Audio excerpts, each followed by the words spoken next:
Welcome, ladies, gentlemen, and freaks such as myself. This is a dedicated tutorial to the odds and ends and quirks of AliasV2, a shader node group that hopefully fills the need for alias-based shading for Eevee. The first thing I would like to mention is that I'm not sure of the compatibility of this node and other nodes, because I've made the materials such as these, and the world such as this, and the color settings such as these right here, to work with itself and itself only, and if it happens to work well with other types of nodes, that's mighty fine. But I will say, if some things don't work together, that's because they weren't made to intertwine with each other. I also have equipped in this a nice little bump noise node that I find quite useful. It does the bump strength, from 0 to all the way up to Crazyville. And, something around the middle is pretty good, and then, the roughness and all the funny little stuff that everybody likes. I also have included basically a little bit of a modification on the original Alias node, because it has some other stuff that I like, specifically blending in between a typical specular node. Stuff like this I use quite a lot, and just the standard type of Fong won't do that.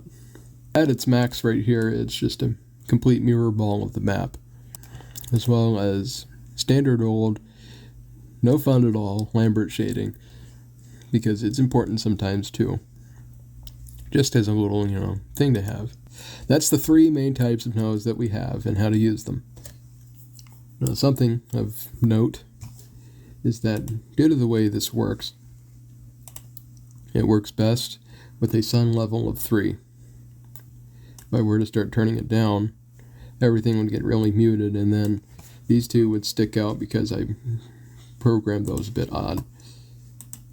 Because it's doing only the world and nothing to do with the sun. So if I set this to more than 3, you'll notice everything starts getting very distorted. That's due to just how things work, and things become very saturated and distorted, and I don't like it very much. So it's good to keep it around a level from 2 to 3. That's where it works best.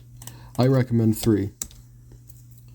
Another thing of importance is the new world node. I have included in this a nice little skybox. I use it quite a lot, and it's actually rendered in Alias itself. If you were to look at it, it looks pretty good. I like it a lot, and I use it a lot for the Ocarina of Time renders. It has a camera mount, which determines the amount of stuff on the camera. Say, if I was hiding this and you want things to look all nice and stuff, and you wanted to have some bright lights, that works. You wanted to have no lights but still have the world, that's great too. I like a nice thing in between, and then of course, no world just gets rid of the world strength, and then you can go all the way up to everything blinding you to death. And, you can pick a nice thing in between there. I should have probably set a limit on it, but, I know you'll be smart with it anyways.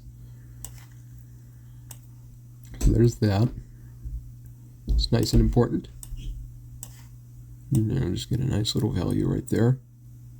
Sky colors do work, which is good. And also, world colors work. So if I were to turn this to black, you wouldn't see anything. If I were to turn this to green, everything would turn green, and yada yada. So that's in there too for all of us that like to use colored lighting. One last thing is the color management. I have things at this settings because it makes it look quite nice.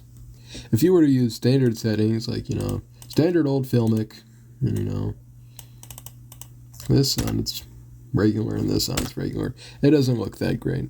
So I did some changes and everything to get it nice looking, saturated, like Alias. And that should be about it. I'll probably have to add something at the end of this, and as later things pop about. This is Alias Node V2, and I hope you all like it.